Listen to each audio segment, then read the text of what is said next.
আসসালামু আলাইকুম রহমতুল্লাহি ওয়া প্রিয় শিক্ষার্থী ভাই আপুরা, আশা করি তোমরা সবাই অনেক অনেক ভালো আছো। স্বাগতম তোমাদেরকে আমাদের আজকের ক্লাসে। তো আমরা আজকে আমাদের বায়োলজি সাইকেল একের ষষ্ঠ ক্লাস করছি। এই ক্লাসে আমরা আজকে পড়া শুরু করব গতদিন আমরা যেখান থেকে শেষ করেছিলাম, সেখান থেকে, হ্যাঁ, সেন্ট্রিওল টপিক থেকে। ওকে, তো আসো তোমরা একটু বইটা বের করো আর আমাকে একটু জানাও যে তোমরা ক্লিয়ারলি শুনতে পাচ্ছ কিনা এবং স্ক্রিন ঠিক মতো দেখা যাচ্ছে কিনা।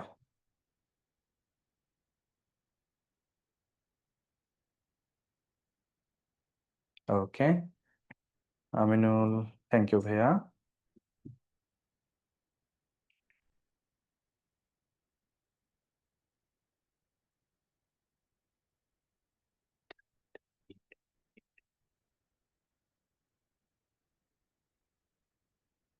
ওকে, ঠিক আছে।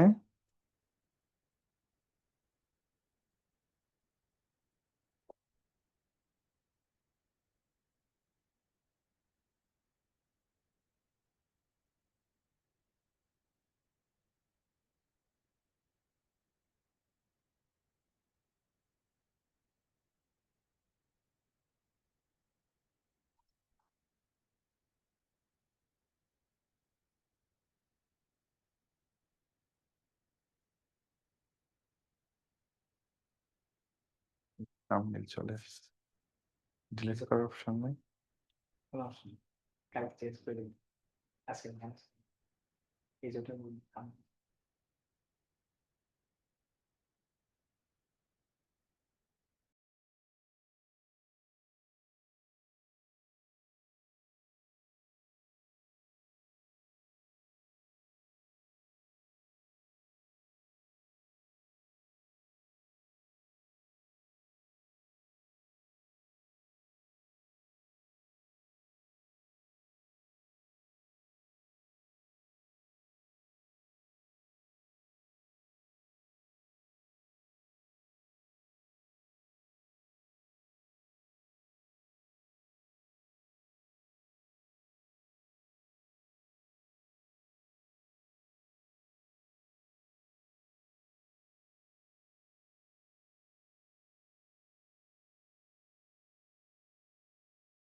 হ্যাঁ, আমরা 1 মিনিটের মধ্যেই শুরু করছি। হ্যাঁ, তোমরা শুনতে থাকো, আমরা এখন একটু অফ আছি, এখন শুরু করব।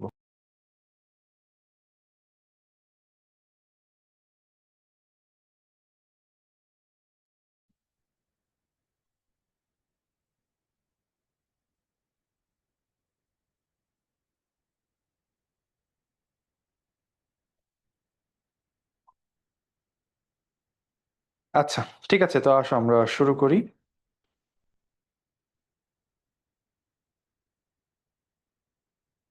আমাদের আজকের পড়া শুরু হবে সেন্ট্রিওল থেকে। ওকে, তো আমরা কিন্তু কোষ অঙ্গাণুগুলো পড়ছিলাম, গত 2 ক্লাস ধরে আমরা অঙ্গাণুগুলো পড়ছিলাম। আজকের ক্লাসে এটা শেষ হয়ে যাবে, অঙ্গাণু পড়া শেষ হয়ে যাবে। হ্যাঁ, তো আমাদের আজকের পড়া হচ্ছে সেন্ট্রিওল, পারক্সিজম, গ্লাইকোসিজম, মাইক্রোটিউবুলস, এগুলা কোষ কঙ্কাল, এগুলা পড়ে আমরা নিউক্লিয়াস পড়ে আমরা আজকে পড়া শেষ করব। ঠিক আছে, তো আসো প্রথমে এইসব অঙ্গাণু থেকে অবশ্যই রিটেন কোশ্চেন আসে না, শুধুই এমসিকিউ আসে। তো আসো আমরা শুরু করি। ওকে, দেখি তোমাদের মেসেজগুলো। আচ্ছা, ওকে, এখন আশা করি শুনতে পাচ্ছো। আচ্ছা, আয়েশা বলছে ভাই গ্লাইকোসাইড কি? গ্লাইকোসাইড হচ্ছে এক ধরনের রাসায়নিক যৌগ যেগুলো শর্করা জাতীয়। হ্যাঁ, শর্করা জাতীয় রাসায়নিক যৌগকে গ্লাইকোসাইড বলা হয়। আর এই কথাটা আসছে গ্লাইকোসাইড বন্ধন থেকে। যদি তোমাদেরকে বলি, এটা গত ক্লাসের টপিক থেকে পড়ছো বলছো তাই তো?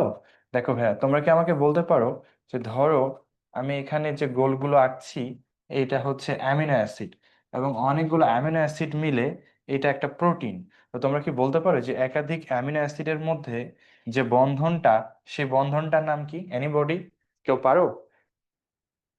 এটা যদি একটা প্রোটিন চেইন হয়, পলিপেপটাইড চেইন যেটাকে আমরা প্রোটিন বলি, এবং এর একক যদি হয় এগুলো অ্যামিনো অ্যাসিড, তাহলে একাধিক অ্যামিনো অ্যাসিড কোন বন্ধন দ্বারা যুক্ত বলো তো?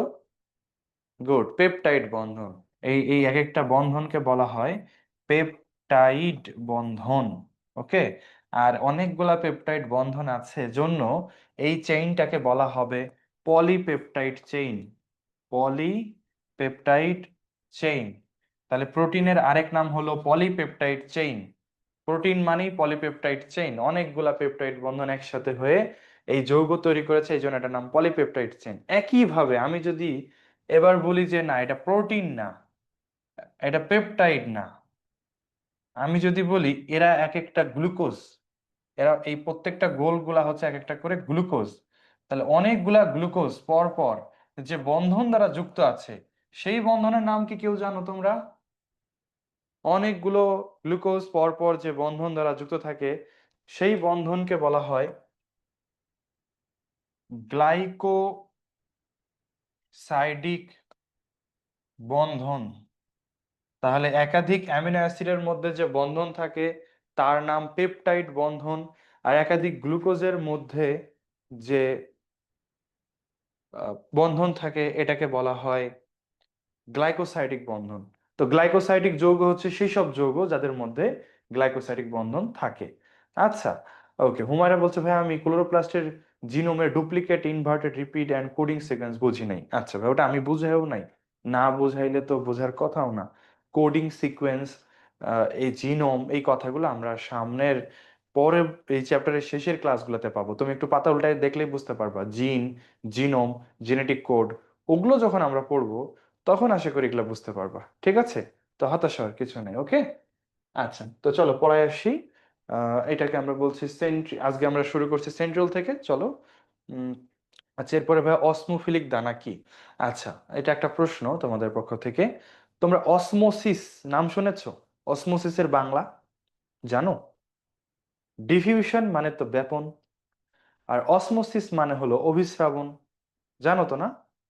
তো যেসব উপাদান অভিস্রবণ করতে হেল্প করে, অভিস্রবণ ঘটায়, তাদেরকে অসমোফিলিক দানা বলে। অসমোসিস করতে হেল্প করে যারা, তাদেরকে বলা হয় অসমোফিলিক গ্রানিউলস বা অসমোফিলিক দানা। বুঝা গেছে হ্যাঁ? ওকে। তো আসো, আমাদের শুরু করার সময় চলে আসছে। আমরা এখন পড়ব সেন্ট্রিওল। এইটা একটা এমসিকিউ এর টপিক। যে জিনিসগুলো এমসিকিউ তে বরাবরই আসে আমি তোমাদেরকে সেগুলো একটু দেখাই দিচ্ছি। হ্যাঁ, সেন্ট্রিওল একটা অঙ্গাণু। এই অঙ্গাণুটা স্বপ্রজনন ক্ষমতা সম্পন্ন, মানে নিজে নিজের কপি তৈরি করতে পারে। তোমাদের বইতে এই একটা অঙ্গাণুর ক্ষেত্রেই লেখা আছে যে এটা স্বপ্রজনন ক্ষমতা সম্পন্ন। ঠিক আছে? তো এই অঙ্গাণুটার নাম তোমরা মনে রাখবা এভাবে, যে নিচের কোনটি স্বপ্রজনন ক্ষমতা সম্পন্ন? সেটা হচ্ছে সেন্ট্রিওল। আচ্ছা, সেন্ট্রিওল আবিষ্কার করেছেন কে, নামকরণ করেছেন কে, এগুলো খুব একটা দরকার নাই।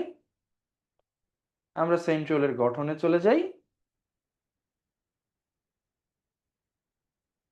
তার আগে তোমরা বলছিলে যে ভাইয়া গতদিন পোল দেন নাই। আমি আসলে ওই যে গতদিন আমাদের টেকনিক্যাল একটু প্রবলেম হয়েছিল, যার কারণে আসলে পোল দেওয়া হয় নাই।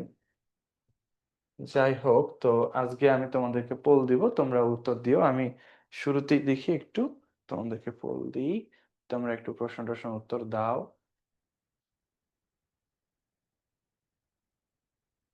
দেখি এই প্রশ্নটা পারো কিনা তোমরা।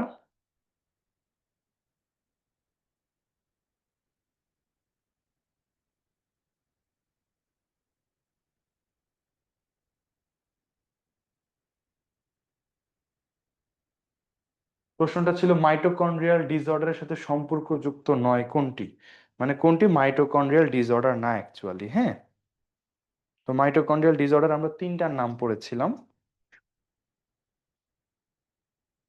আচ্ছা, এর মাঝে আয়সা একটা প্রশ্ন করেছে ভাই, কিলো বেস কি? কিলো মানে 100, বেস মানে ক্ষারক। 100টা ক্ষারক একসাথে যুক্ত হলে ওটাকে কিলো বেস বলা হয়।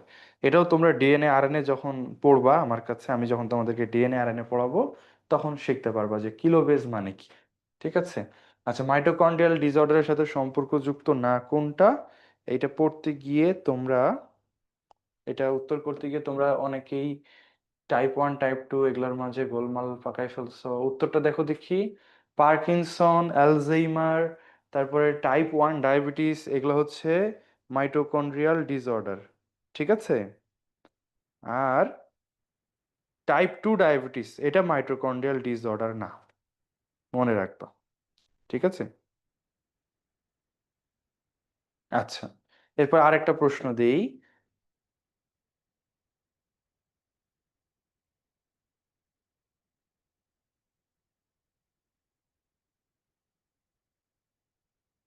এটা দেখো তো পারো কিনা।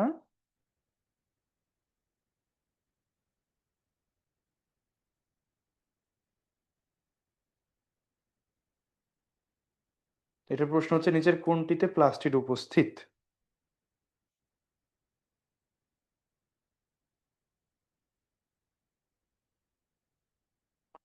ছত্রাক, ব্যাকটেরিয়া, সাইকাস নাকি প্রাণীকোষ? প্রথম কথা, প্রাণীকোষে তো ভাইয়া প্লাস্টিড থাকে না, তাই না? এরপরে ছত্রাক, ব্যাকটেরিয়া, এগুলাতে কি প্লাস্টিড থাকে?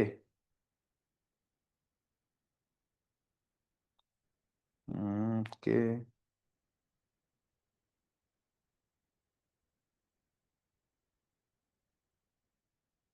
পারছো তোমরা এটাও?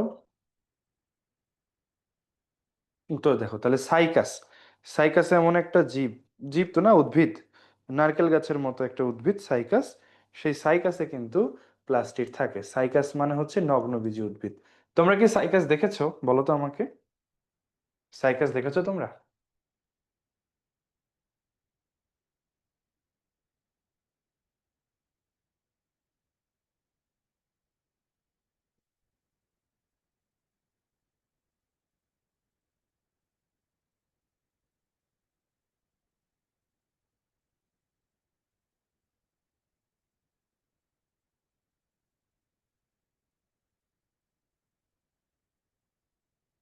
ও, তোমাদের কলেজে আছে, হ্যাঁ। অনেক কলেজেই থাকার কথা, কারণ কলেজে থাকলে স্টুডেন্টরা দেখতে পায়। এই যে এগুলা, এগুলো সাইকাস উদ্ভিদ, অনেকের বাগানে আছে, আছে না? ঠিক আছে। এগুলো হচ্ছে সাইকাস উদ্ভিদ।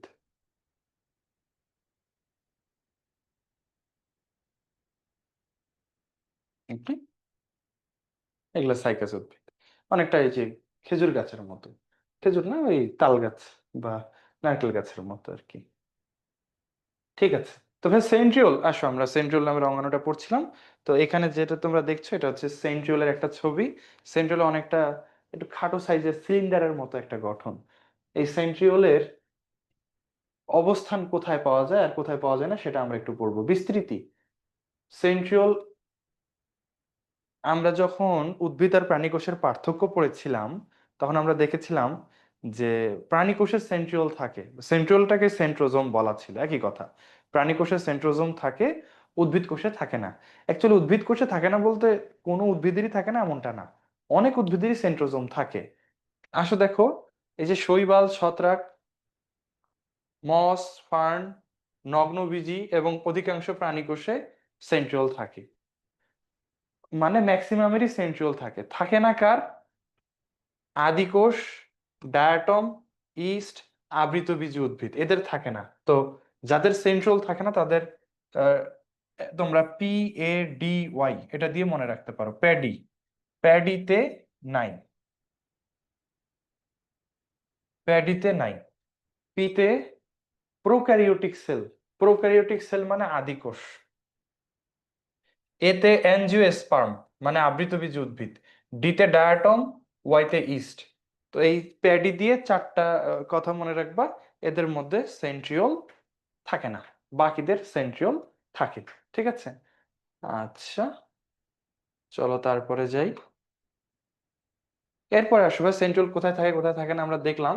এরপর আসো সেন্ট্রিওল সাধারণত যেখানে থাকে ওখানে জোড়ায় জোড়ায় থাকে, দুজন মিলে একসাথে থাকে। এক জোড়া সেন্ট্রিওলকে একসাথে বলা হয় ডিপ্লোজোম। ঠিক আছে, মনে রাখবা, এক জোড়া সেন্ট্রিওলকে একসাথে বলা হয় ডিপ্লোজোম। তাহলে ডিপ্লোজোম কি এর সঙ্গে আসতে পারে, বুঝছো? তখন তোমরা সহজে লিখবা যে এক জোড়া সেন্ট্রিওলকে একত্রে বলা হয় ডিপ্লোজোম। এবার আসো ওর গঠন, এগুলো কিন্তু শুধু এমসিকিউতে আসে। তো সেন্ট্রিওলের গঠনে আমরা প্রধানত তিনটা অংশ পাই, তিনটি প্রধান অংশ। একটা হচ্ছে সিলিন্ডার বা প্রাচীর যেটা চারপাশ জুড়ে, এরপরে হচ্ছে ট্রিপলেট বা ত্রয়ী অনুনালিকা, আর একটা হচ্ছে যোজক বা লিঙ্কার। তো এই নাম তিনটা আমি বোঝাবো তোমাদেরকে, হ্যাঁ? তাহলে একটা সেন্ট্রিওলের চারপাশে থাকে একটা প্রাচীর, এবং ওই প্রাচীরটা তৈরি হয় ট্রিপলেট দিয়ে। ট্রিপলেট মানে কি, তিনটা তিনটা করে অনুনালিকা একসাথে হয়ে ট্রিপলেট তৈরি করে। মনে করো এইটা একটা মাইক্রোটিউবিউল, এটা আরেকটা মাইক্রোটিউবিউল, এটা আরেকটা মাইক্রোটিউবিউল। মাইক্রোটিউবিউল মানে কি, অনুনালিকা, হ্যাঁ, মানে খুবই সূক্ষ্ম নালিকা। অনুর অনুনালিকা মানে মাইক্রোস্কোপিক এরকম টাইপের। তো এই যে তিনটা একসাথে আছে এদেরকে বলা হয় ভাইয়া ট্রিপলেট, এদেরকে বলা হয় ট্রিপলেট। ওকে, এইরকম 9টা ট্রিপলেট পর পর পর পর যুক্ত হয়ে সেন্ট্রিওল গঠন করে। মানে তোমরা কি হচ্ছে ওই, আমরা বাসায় গ্রামে গাছের চারা লাগালে সেই চারার আহ, চারপাশে বেড়া দিয়ে দিতাম, তোমরা দেখেছো বেড়া, যেন ছাগল খেয়ে ফেলতে না পারে। তো সেই বেড়াটা যেমন রাউন্ড আকৃতির হতো না, গোল, তো সেন্ট্রাল হচ্ছে ঠিক সেরকম একটা অঙ্গাণু। এবং আমরা মনে করি একটা করে বাঁশ পর পর পর পর বসাই দিয়ে গোল করে বেড়া দিচ্ছি। তো সেন্ট্রিওল হচ্ছে ওইরকম 9টা ট্রিপলেট পর পর পর গোল করে যুক্ত করলে তৈরি হয় একটা অঙ্গাণু। আমরা যদি এখানে ছবি দেখি, হ্যাঁ, এখানে তোমরা দেখবা, একটু খেয়াল করো, হ্যাঁ, এটা একটা ট্রিপলেট, এটা আরেকটা ট্রিপলেট, এটা আরেকটা, 1 2 3 4 5 6 7 8 9, দেখছো? এরকম 9টা ট্রিপলেট পর পর পর পর যুক্ত হয়ে বৃত্তাকার একটা সিলিন্ডার শেপ গঠন তৈরি করেছে, এটা কি বলা হয় সেন্ট্রিওল। আর এই ট্রিপলেট গুলো আবার পরস্পরের সাথে একগুলো লিঙ্কার দিয়ে কানেক্টেড থাকে, লিঙ্কার। এই যে দেখো, এটা একটা ট্রিপলেট, এটা আরেকটা ট্রিপলেট, এটা আরেকটা ট্রিপলেট, এরা একটা যোজক দিয়ে আটকানো, একটার সাথে আরেকটা যোজক দিয়ে আটকানো। এই যোজক গুলাকে বলা হয় লিঙ্কার, বা এখানেও বুঝতে পারতেছো, তোমাদের স্লাইড দেওয়া আছে গ্রুপে, ওখান থেকে দেখে নিতে পারো। তাহলে আমরা সিলিন্ডারের, কি বলে, সেন্ট্রিওলের গঠনে তিনটা জিনিস দেখলাম। একটা হচ্ছে সিলিন্ডার ওয়াল, একটা হচ্ছে অনুনালিকা বা ট্রিপলেট, এরপরে যোজক বা লিঙ্কার। ঠিক আছে, এই তিনটা জিনিস দিয়ে সেন্ট্রিওল তৈরি হয়। সেন্ট্রিওলে কোনো আবরণী নাই, যে জিনিসটা আমরা দেখলাম এর আসলে কোনো আবরণী নাই। ঠিক আছে, আচ্ছা, এরপরে আসো, এর আরো কিছু কথা আছে। আচ্ছা, তোমরা আরেকটা জিনিস দেখো, সেন্ট্রিওলের গঠন অনেকটা এরকম চাকার মতো। এই চাকাটাকে বলা হয় চরকা কাটার চাকা। চরকা কাটার চাকা বোঝো?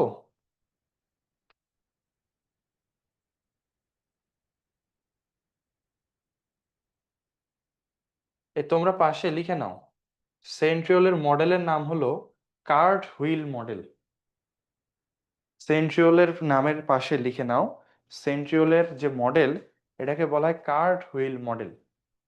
এটা আসলে ওই গরুর গাড়ির চাকার মতো, এই জন্য এটাকে বলা হয় কার্ট হুইল মডেল। ঠিক আছে, ওকে।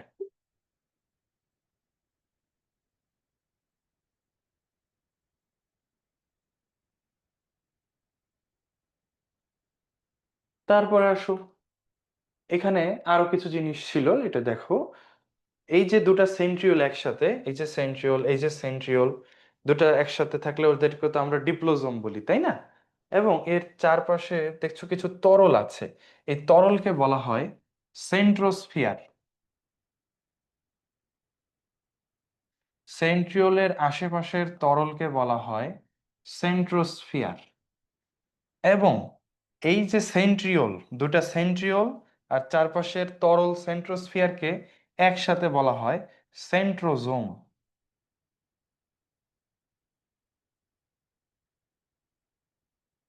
ওকে, তাহলে এখানে দুটো সংজ্ঞা আছে, সেন্ট্রোস্ফিয়ার কি আর সেন্ট্রোজোম কি। সেন্ট্রোস্ফিয়ার কি? সেন্ট্রিওলের আশেপাশে যে বিশেষ ধরনের তরল থাকে এটাকে বলা হয় সেন্ট্রোস্ফিয়ার। আর সেন্ট্রিওল এবং সেন্ট্রোস্ফিয়ার এদেরকে একসাথে বলা হয় সেন্ট্রোজোম। ঠিক আছে, ওকে। এরপরে শেষ কথা, সেন্ট্রিওলের কাজ।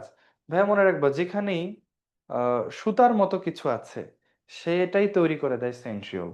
সুতা জাতীয় যে কোনো জিনিস তৈরি করে দেয় কে? সেন্ট্রিওল। তো সুতার মতো যে কোনো জিনিস বলতে আসলে কি বোঝাচ্ছে? আসো, কোষ বিভাজনের সময় মাকুতন্তু, তোমরা সবাই কোষ বিভাজনের সময় স্পিন্ডল অ্যাপারেটাসের নাম শুনেছো। কোষ বিভাজন তোমরা আগেও পড়েছো, স্পিন্ডল অ্যাপারেটাস, স্পিন্ডল তন্তু, এই যে এরকম কনিক্যাল শেপ, তাই না? তো সেই স্পিন্ডল অ্যাপারেটাস তৈরি করার জন্য সেন্ট্রিওল লাগে। ওকে, এর তারপরে তাহলে কি করে? ও কোষ বিভাজনেও সাহায্য করে। যেহেতু সে স্পিন্ডল অ্যাপারেটাস তৈরি করছে, তাহলে সে কোষ বিভাজনেও সাহায্য করবে। এছাড়াও সিলিয়া ফ্লাজেলা তৈরিতে সাহায্য করে। তোমরা কি সিলিয়া ফ্লাজেলা চেনো? সিলিয়া আর ফ্লাজেলা, আচ্ছা এই বেসিক জিনিসটা একটু তোমাদেরকে শিখাই দিই। সিলিয়া ফ্লাজেলা কি জিনিস? দেখো ভাই, আমাদের আঙ্গুলের মত, আমাদের গায়ে যেমন লোম থাকে না, ওই রকম লোমের মতো গঠনগুলাকে বলা হয় সিলিয়া। এরা সংখ্যায় অসংখ্য থাকে, খুবই ছোট, সংখ্যায় অসংখ্য, এই জিনিসগুলাকে বলা হয় সিলিয়া। আর যদি হয় যে সাইজে বেশ বড় কিন্তু সংখ্যায় কম, ওগুলাকে বলা হয় ফ্লাজেলা। দুটাই হচ্ছে এই সুতার মতো জিনিস, দুটাই এদেরকে মুভমেন্টে সাহায্য করে, চলাচলে হেল্প করে। হ্যাঁ, আর এদেরকে তৈরি করে দেয় হলো সেন্ট্রিওল। তাহলে সেন্ট্রিওলের কাজ হচ্ছে সিলিয়া এবং ফ্লাজেলা তৈরি করে দেওয়া। ঠিক আছে, আচ্ছা হুমায়রা বলছো ভাই মাদার সেন্ট্রিওল আর ডটার সেন্ট্রিওলের কাজ কি? এই যে আমরা সেন্ট্রিওল, এটাই ছবিতে ছিল তাই না? আমরা একটু আগে সেন্ট্রিওল পড়ার সময় প্রথমে কি পড়ছি? সেন্ট্রিওল কি ধরনের অঙ্গাণু? আত্মপ্রজননশীল অঙ্গাণু, না স্বপ্রজননশীল অঙ্গাণু। তো এই যে এটা মাদার সেন্ট্রিওল, এখান থেকে আসলে এই সেন্ট্রিওলটা জন্ম নিল, তাই এটার নাম ডটার সেন্ট্রিওল। কারণ এরা নিজেরাই নিজেদের কপি তৈরি করতে পারে, বুঝছো ভাইয়া? আচ্ছা, তাহলে এরপর দেখো সিলিয়া ফ্লাজেলা তৈরি করে। এছাড়াও শুক্রাণুর লেজ, শুক্রাণুতে তোমরা দেখেছো শুক্রাণুর এরকম ছবি আছে না? তো এই যে শুক্রাণুর লেজ, এটা তৈরি করে কে? সেন্ট্রিওল।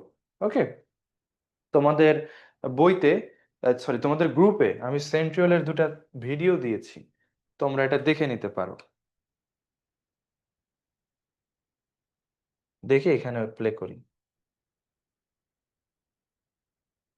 তোমরা সেন্ট্রিওলের গঠন দেখছো, এই যে এগুলা এক একটা ট্রিপলেট, 1 2 3, আর একটা এরকম টোটাল কয়টা ট্রিপলেট আছে? 9টা।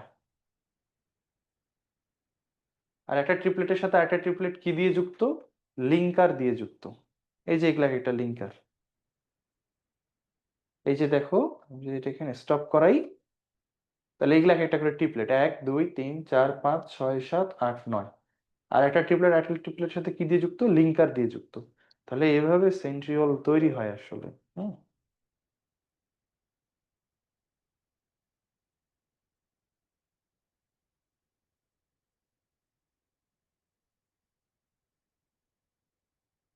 এই ভিডিও তোমাদের গ্রুপে আছে, তোমরা দেখে নিতে পারো।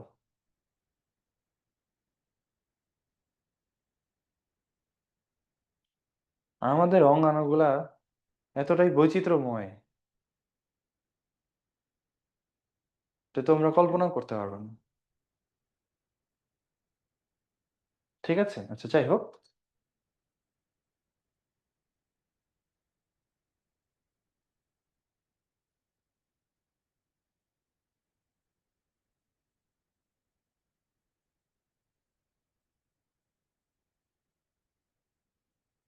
আচ্ছা, তো আমাদের সেন্ট্রিওল শেষ।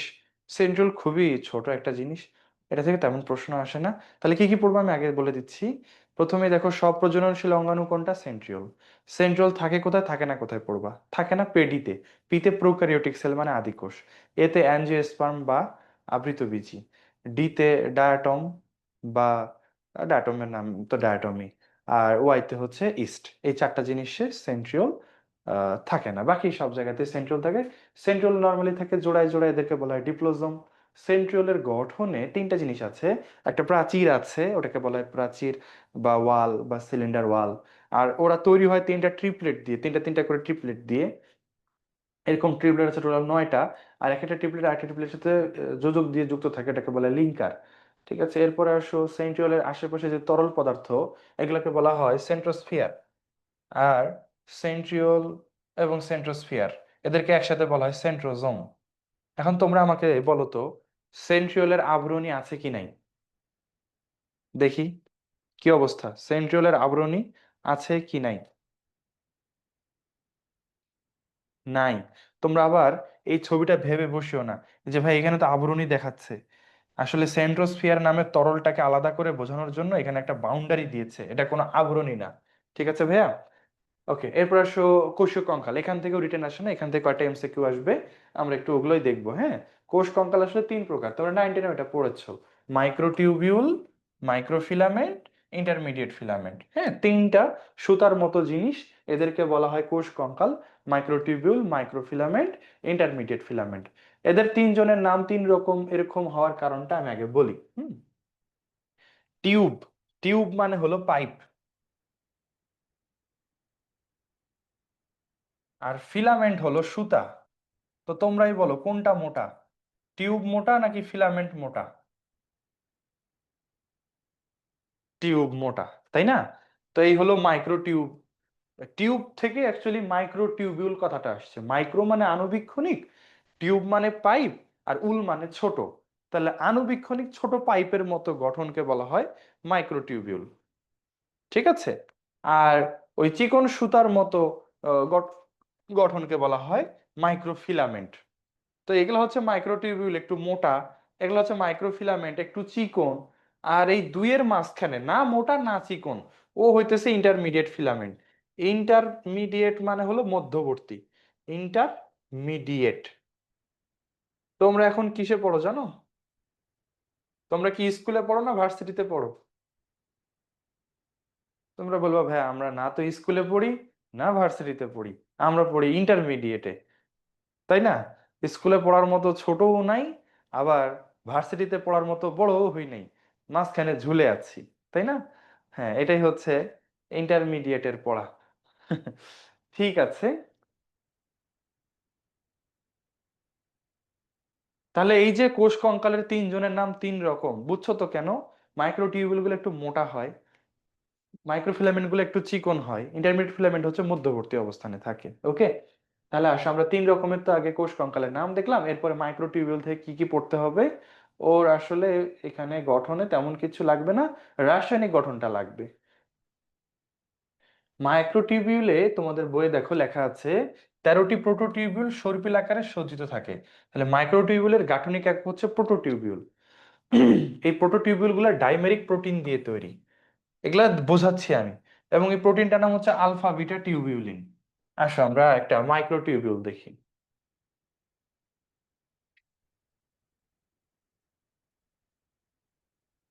হুম, আমরা এখন ছবিতে যেটা দেখছি সেটা হচ্ছে মাইক্রোটিউবিউল। এই মাইক্রোটিউবিউলটা কেমন, খেয়াল করো, এগুলো হচ্ছে টিউব, টিউবের মতো। এবং এই মাইক্রোটিউবিউলটা যে এই যে ছোট ছোট বাদামের মতো দানা দেখছো না, এই বাদামের মতো দানাগুলো দিয়ে তৈরি। এই বাদামের মতো দানাগুলোকে বলে প্রোটোটিউবিউল। তাহলে মাইক্রোটিউবিউল কি দিয়ে তৈরি? প্রোটোটিউবিউল দিয়ে তৈরি। ওকে। আর এই প্রোটোটিউবিউল গুলা কয়টা আছে? 13টা, গুনলে 13টাই পাওয়া যাবে। 1 2 3 4 5 6 7 8 9 10 11 12 13। তাহলে এক একটা মাইক্রোটিউবিউল এরকম 13টা প্রোটোটিউবিউল পরস্পর সজ্জিত থাকে গোলাকারে সর্পিলাকারে, এভাবে তৈরি হয়। এবং রাসায়নিক গঠন যদি দেখি, এইসব প্রোটোটিউবিউলে দুটা প্রোটিন থাকে, একটা নাম আলফা টিউবিউলিন, একটা নাম বিটা টিউবিউলিন। এইরকম দুই ধরনের টিউবিউলিন একসাথে থাকে, তাই এটাকে বলা হয় ডাইমেরিক প্রোটিন। ডাই মানে দুই, মার মানে গঠন, দুই ধরনের গঠনের প্রোটিন থাকে, এই জন্য এটাকে বলা হয় ডাইমেরিক প্রোটিন। ঠিক আছে। আচ্ছা, তাহলে ভাই আমরা রাসায়নিক গঠনটা দেখলাম, ওটাই আসলে লাগে, এমসিকিউ তে আসে। তাহলে এক একটা মাইক্রোটিউবিউল, 13টা প্রোটোটিউবিউল, এগুলো সর্পিল আকারে পেঁচায় পেঁচায় থাকে আর কি ভাইয়া। ওই গঠনটাই এমন পেঁচায় পেঁচায় থাকে। হ্যাঁ। আর এগুলো ডাইমেরিক প্রোটিন, ডাইমেরিক প্রোটিন মানে কি? দুই ধরনের গঠন বিশিষ্ট প্রোটিন দিয়ে তৈরি। সেই ডাইমেরিক প্রোটিনের নাম কি? Alpha beta tubulin. Actually tube তৈরি হয়েছে যে প্রোটিন দিয়ে, ওটার নাম টিউবিউলিন। ঠিক আছে। তোমরা যখন ভবিষ্যতে ফ্লাজেলা পড়বা, অণুজীব চ্যাপ্টারে আবারও পড়বা, ফ্লাজেলা তৈরি হয় যে প্রোটিন দিয়ে, ওটার নাম ফ্লাজেলিন, নামের সাথে মিল আছে। মাইক্রোটিউবিউল তৈরি হয় যে প্রোটিন দিয়ে, ওটার নাম টিউবিউলিন। ফ্লাজেলার প্রোটিনের নাম ফ্লাজেলিন। ঠিক আছে। আচ্ছা, অবস্থান রিডিং পড়ে নিও, আসো মাইক্রোটিউবিউলের কাজ কি। আচ্ছা, তোমরা কি একটা জিনিস খেয়াল করলে, আমরা যখন সেন্ট্রিওল পড়লাম, সেন্ট্রিওল গঠনে আমরা বললাম যে ট্রিপলেট দিয়ে তৈরি হয়, এবং এক একটা ট্রিপলেট আসলে এক একটা মাইক্রোটিউবিউল, তিনটা করে মাইক্রোটিউবিউল।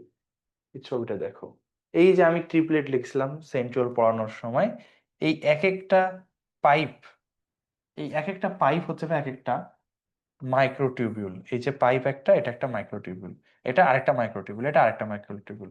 তাহলে তিনটা মাইক্রোটিউবিউল মিলেই তৈরি হয় ট্রিপলেট, আর এরকম 9টা ট্রিপলেট মিলে তৈরি হয় সেন্ট্রিওল। তাহলে আমরা কি বলতে পারি না সেন্ট্রিওল আসলে মাইক্রোটিউবিউল দিয়েই তৈরি? বলো তো, সেন্ট্রিওল আসলে মাইক্রোটিউবিউল দিয়েই তৈরি।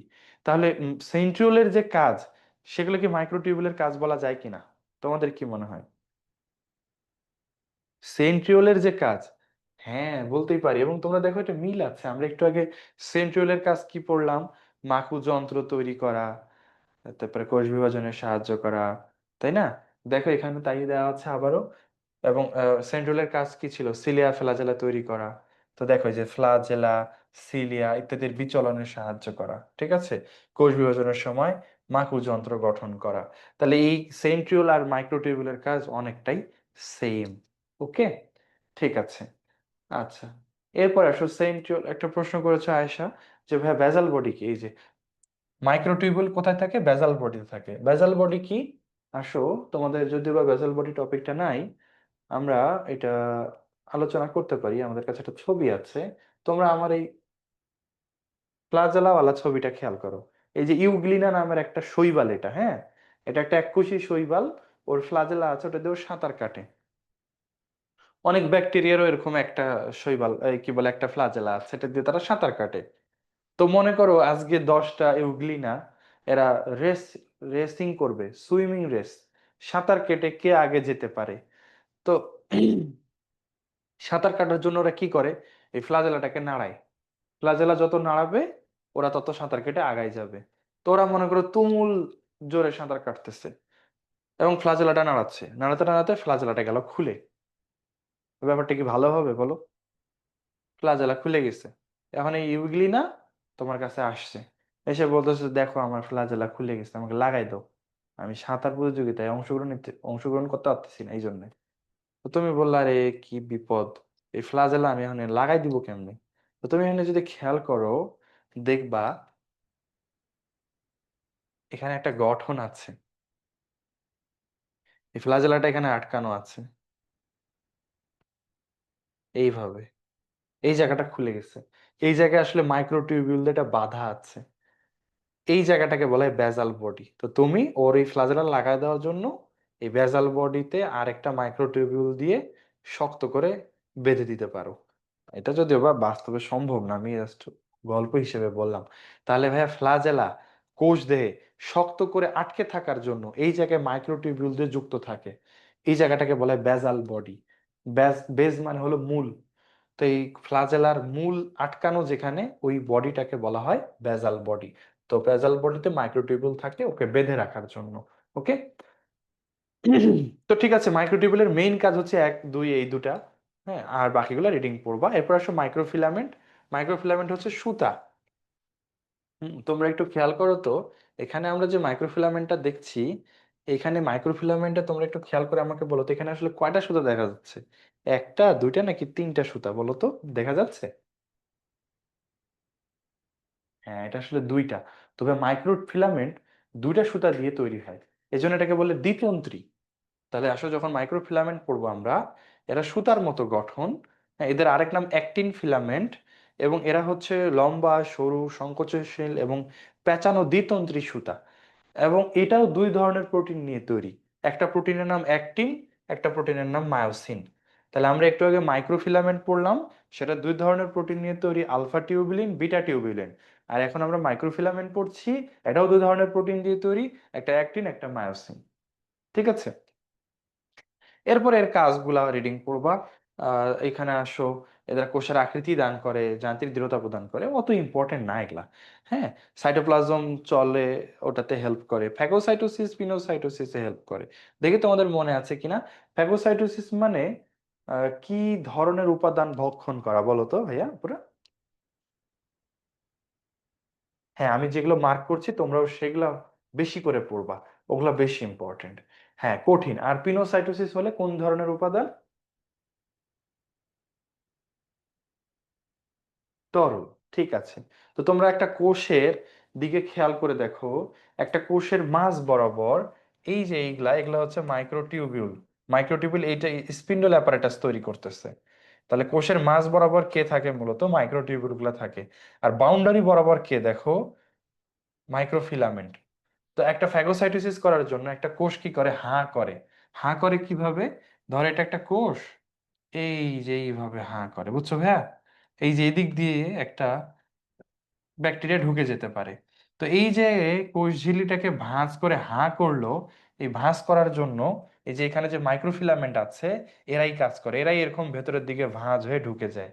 তাহলে কোষকে ফ্যাগোসাইটোসিস প্রক্রিয়ায় হেল্প করে কে? মাইক্রোফিলামেন্ট। ফ্যাগোসাইটোসিস প্রক্রিয়ায় কোষকে হাঁ করতে, ফ্যাগোসাইটোসিসের সময় কোষকে কোনো কিছু খেয়ে নেওয়ার জন্য হেল্প করে মাইক্রোফিলামেন্ট। ভেতরে ঢুকায় নিতে হেল্প করে।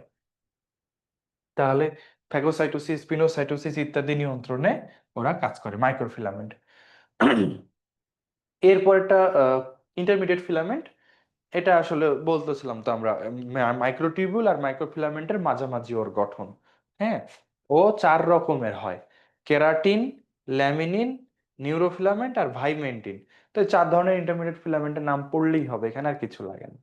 আর শেষ কথা, সাইটোস্কেলেটন যে তিন রকমের পড়লাম আমরা, সেই তিন রকমের সাইটোস্কেলেটনের মধ্যে সবচেয়ে স্থায়ী হলো এই ইন্টারমিডিয়েট ফিলামেন্টটাই। এরাই সবচেয়ে স্থায়ী, অন্যগুলা তৈরি হয়, কাজ শেষে নষ্ট হয়ে যায়। ঠিক আছে। না ভাই, এগুলোর ব্যাস ট্যাস পড়তে হবে না। হ্যাঁ, ব্যাস দৈর্ঘ্য প্রস্থ এগুলো পড়তে হবে না। তোমরা বড় জোর কাজগুলা পড়তে পারো। একটা হচ্ছে ওর গঠনটা পড়বা, আর সর্বোচ্চ ওর কাজগুলা পড়বা, এগুলা পড়লেই হবে। হ্যাঁ। আচ্ছা, এরপর আসো peroxisome.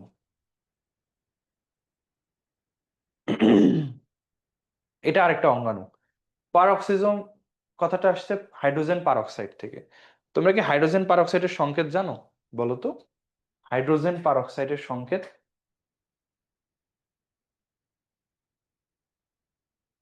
H2O2। Good. Hydrogen peroxide কি ভালো জিনিস না খারাপ জিনিস? খারাপ জিনিস, বিষাক্ত পদার্থ। না, আবিষ্কারকের নাম পড়তে হবে না ভাইয়া। হ্যাঁ। তো ভাইয়া, ব্যাপারটা হয়েছে কি, আমাদের বডিতে বিভিন্ন মেটাবলিজম বা বিপাক প্রক্রিয়ায় আপনা আপনি হাইড্রোজেন পারক্সাইড তৈরি হয়। তো সেগুলোকে তো রাখা যাবে না, ধ্বংস করে ফেলতে হবে। তো আমাদের কোষের ভেতরে থাকা একটা এনজাইম এই হাইড্রোজেন পারক্সাইডকে ভেঙে ফেলে। সেই এনজাইমের নাম হচ্ছে ক্যাটালেজ। তো ক্যাটালেজ এনজাইমটা যে অঙ্গাণুর মধ্যে থাকে, সেই অঙ্গাণুটাই হাইড্রোজেন পারক্সাইডকে ভাঙে, এবং ওই অঙ্গাণুটাকেই বলা হয় পারক্সিজম। তাহলে পারক্সিজম তোমার আমার সবার শরীরে এমন একটা অঙ্গাণু যেটা কোষের ভেতরে আছে, এবং ওই পারক্সিজমের ভেতরে জমা করা আছে কোন এনজাইম? Catalase enzyme. এটা কি করে? তোমার আমার শরীরে বিভিন্ন বিপাক ক্রিয়ায় যে হাইড্রোজেন পারক্সাইড তৈরি হয়, সেগুলোকে ভেঙে পানি এবং অক্সিজেন বানায় দেয়। দেখো, H2O2 কে ভেঙে H2O আর অক্সিজেনে রূপান্তর করে। H2O2 বা হাইড্রোজেন পারক্সাইড আমাদের জন্য অনেক ক্ষতিকর হলেও H2O মানে পানি আর অক্সিজেন তো ক্ষতিকর না, তাই না? ওরা তো তেমন ক্ষতিকরই না, তারা ভালো, আমাদের কোষের জন্য দরকারি। অক্সিজেনও দরকারি, পানিও দরকারি।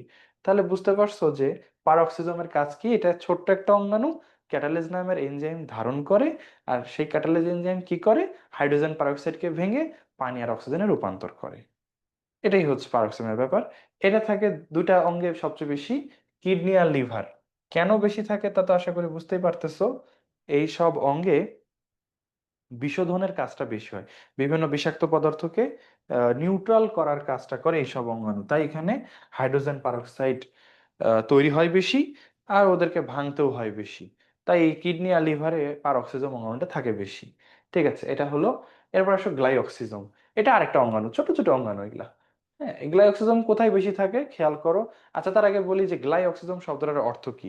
গ্লাই মানে কি তোমরা এতদিন এত বুঝছো, বলো তো গ্লাই মানে কি, এতদিন যে পড়লা, বলো গ্লাই মানে কি। গ্লাই মানে গ্লুকোজ বোঝায়, তাই না?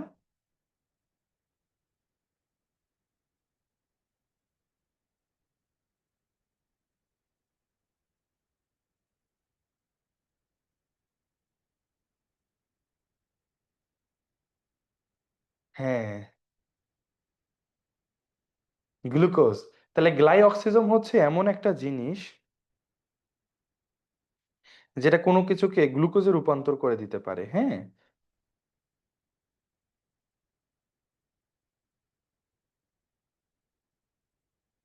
হুম, ঠিক আছে, এই তো তোমরা অনেকেই পারছো। ঠিক আছে, তাহলে গ্লাইকোজেন হচ্ছে এমন অঙ্গাণু যেটা অন্য উপাদানকে গ্লুকোজে রূপান্তর করে দিতে পারে। আচ্ছা, আমি গ্লাইকোজেন বুঝাই, তোমাদের প্রশ্ন উত্তর দিব, হ্যাঁ, যারা প্রশ্ন করেছো আসলে এটা একটু বুঝাই। আচ্ছা, তার আগে বলে দিই আউট পকেটিং মানে কি। আচ্ছা, তো তোমাদের এটা আগের বইয়ে আছে, এই যে এন্ডোপ্লাজমিক রেটিকুলামের আউট পকেটিং এর মাধ্যমে পারঅক্সিজম সৃষ্টি হয়। আউট পকেটিং আসলে তেমন কিছুই না। ধরো এটা একটা, এই আমি যদি বলি এটা এন্ডোপ্লাজমিক রেটিকুলামের একটা গঠন, তাহলে এটা কি জিনিস তোমরা কি বলতে পারবা? এন্ডোপ্লাজমিক রেটিকুলামের কোন গঠন এটা? এটাকে কি বলবা বলো তো, এরকম জিনিসগুলাকে? এটাকে বলা হয় সিস্টার্নি, তাই না? তাহলে এটা হচ্ছে ভাই সিস্টার্নি। তো এরকম সিস্টার্নির বডি থেকে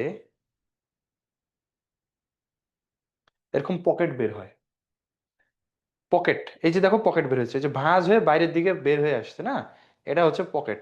এই পকেটটা একটু পরে আলাদা হয়ে এই একটা অঙ্গাণু তৈরি হবে। তো এরকম এন্ডোপ্লাজমিক রেটিকুলাম অনেক অঙ্গাণু তৈরি করে দেয়। এবং এই যে একটা পকেট সৃষ্টি হয়ে ওরা বের হয়ে আসলো, এই প্রসেসটাকেই বলা হয় আউট পকেটিং। এভাবে পারক্সিজম তৈরি হয়। ওকে, আচ্ছা, ঠিক আছে। এরপরে আসো, গ্লাইকোসিজম বেশি থাকে কোথায়? ছত্রাক, ইস্ট, নিউরোস্পোরা এবং তৈলবীজের কোষে এটা বেশি থাকে। কেন বেশি থাকে আমি তোমাদেরকে বোঝাবো। গঠন একদমই লাগবে না, কাজ লাগবে। এবং এটা আমি একটা গল্প বলবো তোমাদেরকে। আচ্ছা, আমরা যে খাবারগুলো খাই, এই খাবার, ম্যাক্সিমাম খাবার আমরা কোথা থেকে পাই? উদ্ভিদ থেকে, তাই না? ভাত যে আমরা খাই, ভাত কই থেকে পাই বলো তো? আমরা কি অনেক ধরনের বীজ খাই না, বলো ভাইয়াপুরা? বীজ, গম বীজ, ভুট্টা বীজ, ধান বীজ, তাই না? ম্যাক্সিমামই তো বীজ থেকে আমরা খাবার গ্রহণ করছি। তার মানে অবশ্যই ধান, ভুট্টা, গম বীজের মধ্যে খাবার সঞ্চিত আছে, আছে না বলো? আচ্ছা, গাছ এই বীজের মধ্যে খাবার সঞ্চয় করে কি জন্য? আমাদেরকে খাওয়ানোর জন্য। যে মানুষ ভাত খাবে, মানুষ গমের আটা রুটি খাবে, ভুট্টা দিয়ে মানুষ পপকর্ন খাবে, এই জন্য এখানে খাবার জমা করে দিই। তোমরা চিন্তা করো। অবভিয়াসলি না। আমরা কি করব না করবো এটা নিয়ে গাছের কোনো মাথা ব্যথা নাই। তাহলে একটা ধান গাছ ধানের মধ্যে কেন শর্করা জমা করতেছে, তোমরা কি জানো? একটা ধান গাছ ধানের মধ্যে শর্করা জাতীয় খাবার জমা করে ধান গাছের বাচ্চার জন্য। কারণ ধানের বীজ যদি মাটিতে পড়ে, বীজ ফুটে, বীজ অঙ্কুরিত হয়ে কি হবে? নর্মালি কি হওয়ার কথা? ধানের চারা, তাই না? ধানের চারা। আচ্ছা, তারপরে ধরো গম, ভুট্টা, সরিষা, ডাল, সিম, মটর, মসুর ডাল, এসবই তো বীজ। এই বীজগুলো যখন মাটিতে পড়ে অঙ্কুরিত হয়ে গাছ বের হয়। আচ্ছা, গাছ নিজের খাবার নিজে তৈরি করে, তাই বলে কি একটা গাছ জন্ম নেওয়ার পরের মিনিটেই খাবার তৈরি করতে পারে বলো তো তোমরা? মানে মাত্র সে ফুটে বের হলো, এখনই কি সালোক সংশ্লেষণ করতে পারবে? এটা তো সম্ভব না। একটু তো বড় হতে হবে না, অন্তত একদিন সে একটু বুঝুক পরিবেশটা কেমন। অথবা হতেই পারে একটা বীজ সন্ধ্যাবেলা অঙ্কুরিত হয়েছে, হয়ে গেছে সে সন্ধ্যাবেলা।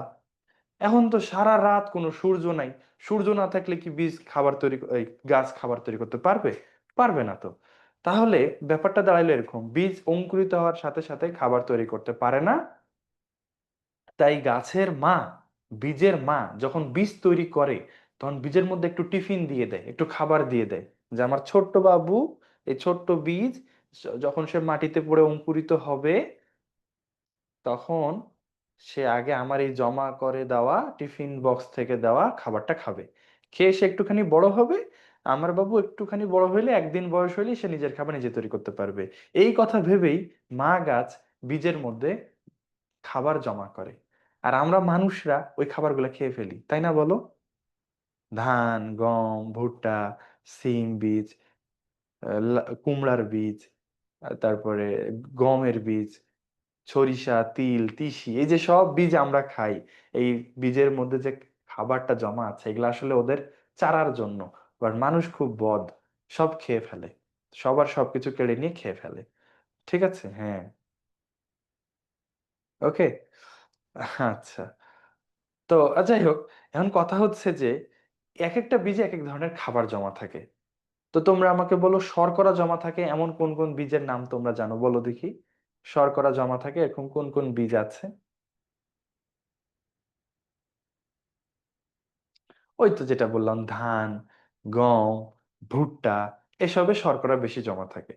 আচ্ছা, প্রোটিন জমা থাকে এরকম বেশি কোন বীজের মধ্যে? সিম, মসুর ডাল, মুগ ডাল, এই সব ডালের বীজের মধ্যে প্রোটিন আছে, তাই না বলো? আচ্ছা, অ্যাভোকাডো, হ্যাঁ, আচ্ছা ঠিক আছে। আর তেল জমা থাকে কোন কোন বীজে? লিপিড অয়েল, সরিষা, সূর্যমুখী, সয়াবিন, বাদাম। গুড।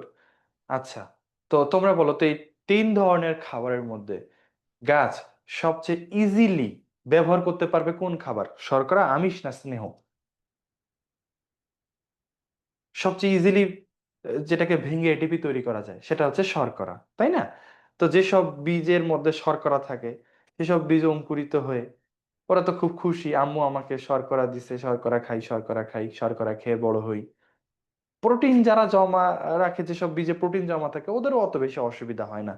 বাট সবচেয়ে জটিল খাবার কোনটা বলো তো, যেটা বিপাকে অনেক বেশি ঝামেলা হয়, যেটার পরিপাকেও সমস্যা, শোষণেও ঝামেলা, সেটা হচ্ছে স্নেহ বা ফ্যাট। এখন ধরো সরিষা বীজ অঙ্কুরিত হয়েছে, খুব খুশি সে, আজকে অঙ্কুরিত হয়েছে, জন্ম নিছে সে পৃথিবীতে। তারপরে সে খুশি মনে টিফিন বক্স খুলতেছে যে আম্মু আমাকে খাবার দিছে, বের করে দেখি কি খাবার দিছে। এখন টিফিন বক্স খুলে সরিষার বীজ দেখে আম্মু ওকে এক বাটি তেল দিছে। তো এটা কেমন লাগবে তোমার বলো? তুমি স্কুলে গিয়ে দেখলা আম্মু তোমাকে রুটি দেয় নাই, চিকেন ফ্রাইও দেয় নাই, দিছে এক বাটি ঘি অথবা এক বাটি তেল, তোমার মাথা ঠিক থাকবে? এটা কি করছে আম্মু? তেল দিছে এক বাটি, এটা আমি খাবো কেমনে? এটা কি খাওয়া যায়? ঠিক সরিষা বীজেরও সেম ঘটনা, সূর্যমুখী বীজেরও সেম ঘটনা। ওর তো মাথায় নষ্ট, কান্না পাইতেছে যে আম্মু এটা করলো কি? ওদের আম্মু শর্করা দিছে, তাদের আম্মু প্রোটিন দিছে, আমার আম্মু তেল দিছে, এই তেল নিয়ে আমি করব কি? তো তো বিপদে পড়ে গেছে, তাই না? তখন এই অঙ্গাণু কাজে লাগবে, গ্লাইঅক্সিজম এসে বলবে, শোনো, টেনশন করার কিছু নাই, তোমার ওই তেলগুলা আমাকে দাও, আমি গ্লাইঅক্সিজম ওগুলোকে ভেঙে শর্করা বানাই দিচ্ছি, তুমি সেই শর্করা ব্যবহার করে এটিপি তৈরি করে নিও, কোনো সমস্যা নেই। তখন বীজ খুশি হয়ে যায়, আচ্ছা ঠিক আছে নাও, এই যে তেলগুলা নাও, গ্লাইঅক্সিজম এই তেলগুলাকে ব্যবহার করে বিপাক করে ওগুলাকে শর্করায় কনভার্ট করে দেয়, এটাই গ্লাইঅক্সিজমের কাজ। বুঝছো?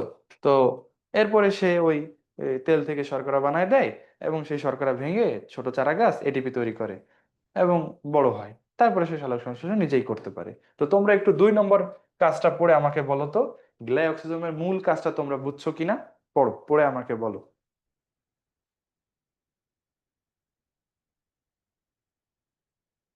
তাহলে বীজের অঙ্কুরোদ্গমকালে লিপিডকে ভেঙে গ্রহণ উপযোগী শর্করা বা চিনিতে পরিণত করা, চিনি মানে শর্করা, যাতে ফটোসিনথেসিসের আগ পর্যন্ত, নিজের খাদ্য তৈরির আগ পর্যন্ত অঙ্কুরিত চারার বৃদ্ধি অব্যাহত থাকে। ঠিক আছে, আশা করি বুঝেছো। আর এই জন্য ছত্রাক, ইস্ট, নিউরেস্পোরা এবং তেল বীজে এরা বেশি থাকে। অ্যাকচুয়ালি ছত্রাকের সঞ্চিত খাবারও হচ্ছে তেল চর্বি। ম্যাক্সিমাম ছত্রাক গ্লাইকোজেন জমা করে, কেউ কেউ তেল চর্বি জাতীয় উপাদানও জমা করে। তো যাদের তেল চর্বি জমা থাকে ওরা এই গ্লাইঅক্সিজমের সাহায্যে এটাকে ভেঙে শর্করা করে শক্তি উৎপাদন করে। আয়শা বলছে ভাই বিটা অক্সিডেশন কি? বিটা অক্সিডেশন হচ্ছে একটা চক্র। তোমরা ক্রেবস চক্রের নাম শুনেছো, যেটাতে শর্করা তৈরি হয়। তোমরা সরি, ক্রেবস চক্রে তো শক্তি তৈরি হয়। সি3 চক্রের নাম শুনেছো, যেটাতে শর্করা তৈরি হয়। ক্রেবস চক্রে শক্তি তৈরি হয়। এরকম বিটা অক্সিডেশন একটা চক্র, যে চক্রে লিপিড ভেঙে শক্তি উৎপাদন হয়। বিটা অক্সিডেশন তোমাদের সিলেবাসে নাই। ভাগ্য ভালো নাই। এটা আরো অনেক জটিল জিনিস, যদি থাকতো জীবন বের হয়ে যেত। বিটা অক্সিডেশন, গ্লাইওক্সালেট চক্র, এগুলো এই একই শক্তি উৎপাদনের চক্র, হ্যাঁ। আচ্ছা আসো এরপরে কোষ গহ্বর। কোষ গহ্বর মজার জিনিস। একটা গহ্বর, তোমাদের মনে আছে কোষ গহ্বরের চারপাশের পাতলা পর্দার নাম কি? এটাই পড়তে হবে এখান থেকে। কোষ গহ্বরের চারপাশে একটা পাতলা পর্দা থাকে, এই পর্দাকে বলা হয় টনোপ্লাস্ট। ঠিক আছে, এটা রাবারের মতো একটা পর্দা। কোষ গহ্বরের কাজ কি? কোষের ভেতরে যত বর্জ্য তৈরি হয়, সেই বর্জ্যগুলো জমা রাখা কোষ গহ্বরের কাজ। কোষ, উদ্ভিদ কোষ সাধারণত বর্জ্য ত্যাগ করে না। মানুষ যেমন মলমূত্র ত্যাগ করে, উদ্ভিদ কোষ এরকম মলমূত্র ত্যাগ করে না। ওরা সারা জীবনই জমা রাখে, বুঝছো? এই জন্য ওদের কোষ গহ্বর আস্তে আস্তে বড় হয়। যত বয়স হয় কোষ গহ্বর বড় হয়, কারণ বর্জ্যগুলো ওখানে জমা আছে। আর এই জন্য এই পর্দাটা হচ্ছে রাবারের মতো পর্দা। ঠিক আছে। ওকে, কোষ গহ্বরের কাজ কি? এটা প্রয়োজনীয় বর্জ্য ধারণ করে, কোষের অভ্যন্তরের পিএইচ রক্ষা করে। এটা একটা ইম্পর্টেন্ট কথা। যদি লেখা থাকে কোষের পিএইচ রক্ষা করে কে, তাহলে কোষ গহ্বর। আর যদি লেখা থাকে কোষের অম্ল ক্ষারত্ব নিয়ন্ত্রণ করে কে, তাহলে সাইটোপ্লাজম। কারণ সাইটোপ্লাজম টপিকে ওইভাবে লেখা আছে। কোষের অম্লত্ব ক্ষারত্ব নিয়ন্ত্রণ করে কে?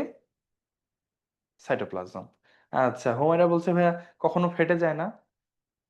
ফাটতেও পারে, তবে রাবারের মতো তো বড় হতে থাকে আস্তে আস্তে, নর্মালি ফাটে না। ঠিক আছে, এবার আসো ভেসিকল। ভেসিকল থেকে কিছুই নাই, ছোট্ট একটা গোল জিনিস ফুসকার মতো। ওকে। আচ্ছা এরপরে নিউক্লিয়াস। নিউক্লিয়াস পড়ে আমরা আজকে শেষ করব। তবে নিউক্লিয়াস বেশ বড় পার্ট, ছোট না। তার আগে আমি তোমাদেরকে একটা ব্রেক দিতে চাই। 5 মিনিটের একটা ব্রেক। ঠিক আছে। এখন বাজে 10টা 32। 10টা 37 পর্যন্ত তোমাদের একটা ব্রেক। ব্রেকের পরে আমরা নিউক্লিয়াস পড়বো, নিউক্লিয়াস পড়ে আমরা শেষ করব। ঠিক আছে। ওকে, 5 মিনিটের ব্রেক থাকলো।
ঠিক আছে, ওকে, আমাদের ব্রেক শেষ, আসো আমরা নিউক্লিয়াসটা পড়ি, হ্যাঁ।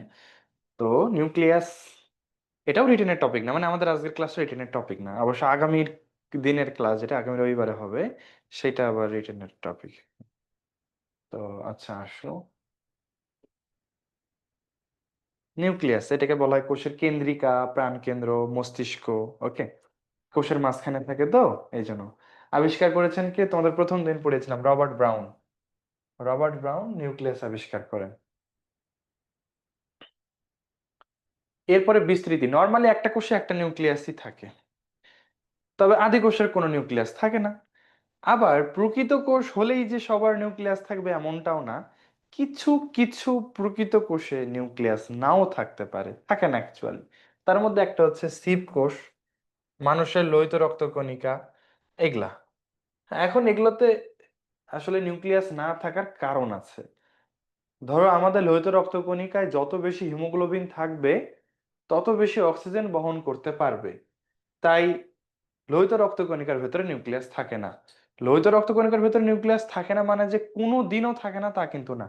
দেখো ভাই, এটা জন্মের পরে 20 ঘন্টা বয়সের একটা লোহিত রক্তকণিকা, যার একটা বিশাল বড় নিউক্লিয়াস আছে। তারপরে কি হয়, এইখানে হিমোগ্লোবিন জমা হতে শুরু করে আর নিউক্লিয়াসটা ছোট হতে শুরু করে। ছোট হতে হতে এক সময় বেরি হয়ে যায়, আর লোহিত রক্তকণিকা ভর্তি হয় হিমোগ্লোবিন দিয়ে। কারণ কি? কাজের সুবিধা। যত বেশি হিমোগ্লোবিন তত বেশি অক্সিজেন পরিবহন করার ক্ষমতা। তাই বাধ্য হয়ে লোহিত রক্তকণিকা তার নিউক্লিয়াসটাই ফেলে দেয়, লাগবে না তোমার, যাও।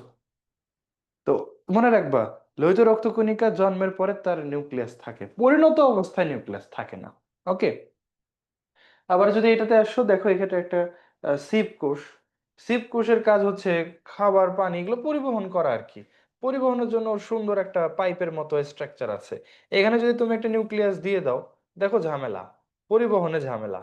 তাই ওর নিউক্লিয়াস থাকে না, নিউক্লিয়াস বাদ। ঠিক আছে, তাই এদের পরিবহনের সুবিধা হয়। তো নিউক্লিয়াস না থাকাটার কিছু স্পেসিফিক কারণ আছে। যাদের নিউক্লিয়াস থাকে না তারা নিউক্লিয়াস না থাকার কারণে বেশি সুবিধা প্রাপ্ত হয়, ওই জন্য ওদের নিউক্লিয়াস থাকে না। ওকে, তাহলে কোথায় নিউক্লিয়াস থাকে না? শিব কোষ আর মানুষের লোহিত রক্তকণিকা, এছাড়াও অনুচক্রিকাতে নিউক্লিয়াস থাকে না। আচ্ছা, আবার কিছু কিছু কোষ আছে যেগুলোতে অনেক বেশি নিউক্লিয়াস আছে। ফেলে দেওয়া নিউক্লিয়াস পরে ভাইয়া শরীরে রিসাইকেল হয়। ওই উপাদানগুলো যেটা ওয়েস্ট সেটা নষ্ট হয়ে যায়, যেটা কাজে লাগানোর মতো ওটা কাজে লাগে। ওকে, আচ্ছা, কিছু কোষ আছে ভাইয়া যেগুলোতে একাধিক নিউক্লিয়াস থাকে। এই ধরনের একাধিক নিউক্লিয়াস বিশিষ্ট উদ্ভিদ কোষকে বলে সিনোসাইট। এরকম সিনোসাইটের উদাহরণ হচ্ছে কিছু কিছু শৈবাল, যেমন ভাউচেরিয়া, বট্রিডিয়াম, স্পাইরোফিলিয়া। এই শৈবালগুলা সিনোসাইটিক, মানে একটা কোষের ভেতরে অনেক নিউক্লিয়াস। আবার একটা ছত্রাক আছে পেনিসিলিয়াম নামের একটা ছত্রাক, এটাও সিনোসাইটিক, মানে এরও অনেকগুলা নিউক্লিয়াস আছে। পেনিসিলিয়াম নামের এই ছত্রাকটা বেশি ইম্পর্টেন্ট। পেনিসিলিন নামের অ্যান্টিবায়োটিক পৃথিবীর প্রথম আবিষ্কৃত অ্যান্টিবায়োটিক। ওই পেনিসিলিয়াম অ্যান্টিবায়োটিকটা এই পেনিসিলিয়াম ছত্রাক থেকে তৈরি হয়েছিল। পেনিসিলিন অ্যান্টিবায়োটিক, এটা পেনিসিলিয়াম ছত্রাক থেকে পাওয়া গেছিল, হ্যাঁ। মানুষের কোন কোষে, কোন কোষে কি একাধিক নিউক্লিয়াস থাকে না? হ্যাঁ, আমাদেরও আছে। আমাদের পেশি কোষ আছে, আমাদের কঙ্কাল পেশি যেগুলো, ওগুলোতে একাধিক নিউক্লিয়াস থাকে, শতাধিক নিউক্লিয়াস থাকে, 100-এরও বেশি। ওরাও সিনোসাইট। ঠিক আছে। আচ্ছা, এরপর আসে আকৃতি। নিউক্লিয়াস সাধারণত গোলাকার হয়। আয়তন, নর্মালি কোষের 10 থেকে 15% জায়গা দখল করে এক একটা নিউক্লিয়াস, 10 থেকে 15%। তবে শুক্রাণুর কথা শুনেছো না তোমরা? শুক্রাণুর মাথাটা, এটা পুরাটাই নিউক্লিয়াস দিয়ে ভর্তি। এবং শুক্রাণুর শরীরের প্রায় 90%ই হচ্ছে নিউক্লিয়াস বলতে পারো। বাকিটা তো শুধু লেজ, পুরাটাই হচ্ছে ওর নিউক্লিয়াস। তো এটা আসে পরীক্ষায়, শুক্রাণুর কত পার্সেন্ট নিউক্লিয়াস? 90%ই নিউক্লিয়াস। তো তোমরা একটু বুদ্ধি করে বলো তো, ডিম্বাণুর কত পার্সেন্ট নিউক্লিয়াস?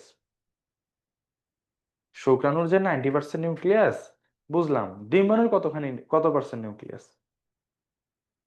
না, ডিম্বাণু 90% না। ওই যে ডিম্বাণু একটা সাধারণ কোষ, এরকম একটা কোষ, এটা একটা নিউক্লিয়াস, তাহলে 10 থেকে 15% হচ্ছে। তোমরা আবার এই 90 থেকে বিয়োগ দিছো নাকি 100? না, ওই সেন্সে না। ডিম্বাণু একটা সাধারণ কোষ, একটা সাধারণ কোষের 10 থেকে 15% জায়গা দখল করে একটা নিউক্লিয়াস। ঠিক আছে। আর আর শুক্রাণুর দেহে বলতে নিউক্লিয়াসটাই আছে, অন্য কোনো কিছু আর ওর অত ইম্পর্টেন্ট না। দেহর মধ্যে নিউক্লিয়াসটাই দরকার আর লেজটা দরকার সাঁতার কাটার জন্য। আচ্ছা, আসো নিউক্লিয়াসের রাসায়নিক গঠন লাগবে না। নিউক্লিয়াসের কাজ, সকল ধরনের কাজ নিয়ন্ত্রণ করে নিউক্লিয়াস। অ্যাকচুয়ালি নিউক্লিয়াস না, ডিএনএ সব কাজ নিয়ন্ত্রণ করে।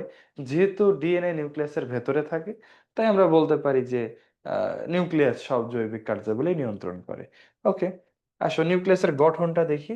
নিউক্লিয়াসের গঠনে আমরা 4টা জিনিস পাই। এই যে বাইরের আবরণটা, এটাকে বলা হয় নিউক্লিয়ার এনভেলপ, তাই না? এর ভেতরের গাঢ় গোলাকার একটা ঘন গঠন থাকে, এটাকে বলে নিউক্লিওলাস। আর তরলটাকে বলা হয় নিউক্লিয় প্লাজম। আর এই সুতাগুলাকে বলা হয় ক্রোমাটিন তন্তু। ঠিক আছে, এই 4টা জিনিস হচ্ছে নিউক্লিয়াসের গঠন। তোমরা 9-10-এই পড়ে আসছো। আবারও বলছি, নিউক্লিয়ার এনভেলপ, নিউক্লিয় প্লাজম, নিউক্লিওলাস, নিউক্লিয়ার রেটিকুলাম বা ক্রোমাটিন তন্তু। ঠিক আছে, এখন আমরা একটা একটা করে এর গঠনগুলো পড়বো। প্রথমে নিউক্লিয়ার এনভেলপ, এটা 2 স্তর বিশিষ্ট দুটা মেমব্রেন দ্বারা তৈরি হয়। ওকে, এবং এটা ফসফোলিপিড বাইলেয়ার, কোষ ঝিল্লির মতো আসলে। আর নিউক্লিয়ার এনভেলপের একটা বিশেষ বৈশিষ্ট্য হচ্ছে, এই নিউক্লিয়ার পর্দার ফাঁকে ফাঁকে মাঝে মাঝে কিছু ছিদ্র থাকে। এই ছিদ্র দিয়ে কোনো জিনিস ঢুকতে বা বের হতে পারে। ছিদ্রের ব্যাস 9 ন্যানোমিটার।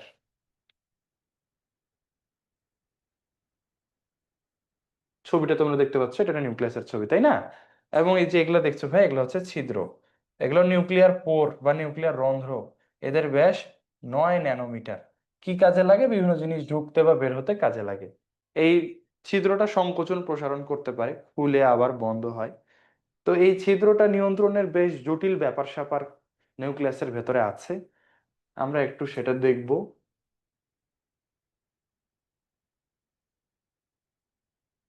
আচ্ছা, এই ছবি থেকেই দেখি। এই এক একটা ছিদ্র 8টা প্রোটিন গ্রানিউল দ্বারা নিয়ন্ত্রিত হয়। মানে এই যে 1, 2, 3, 4, 5, 6, 7, 8, এই যে 8টা গোল গোল প্রোটিন দিলাম। এই 8টা গোল গোল প্রোটিন পর পর বৃত্ত আকারে সজ্জিত থেকে এক একটা ছিদ্রকে প্রোটেক্ট করে ভাই। হ্যাঁ, নাইলে মানে তোমরা দেখেছো না ভাই, দরজার চারপাশে শক্ত কাঠ থাকে না, ওটাকে কি বলে? চৌকাঠ, তাই না? চৌকাঠ না থাকলে দরজা কি স্টেবল থাকতো? দরজা তো ভেঙেই যেত, লাথি দিলেই দরজা ভেঙে যেত। ঠিক আছে, তাই এদের এই প্রত্যেকটা ছিদ্রর চারপাশে গোল গোল প্রোটিন গ্রানিউলস এর চৌকাঠ আছে বলতে পারো, যারা কি করে, এই ছিদ্রগুলাকে সুরক্ষা দেয়। তাহলে কয়টা প্রোটিন গ্রানিউল দিয়ে নিউক্লিয়ার রন্ধ্র তৈরি হয় বলো তো ভাইয়া? পুরা 8টা। ওকে, তোমরা এই ছবিটা দেখতে পারো, বেশ জটিল ছবি। এখানে এই যে এরকম গোল গোল প্রোটিন গ্রানুল আছে 8টা। এরা ওই ছিদ্রটাকে কন্ট্রোল করে। আর ছিদ্রের মধ্যে দিয়ে কোনো কিছু যাবে কি আসবে, যাবে কি যাবে না, আসবে কি আসবে না, এগুলো নিয়ন্ত্রণের জন্য একটা দারোয়ান থাকে। এটা আরো বড় আর একটা প্রোটিন।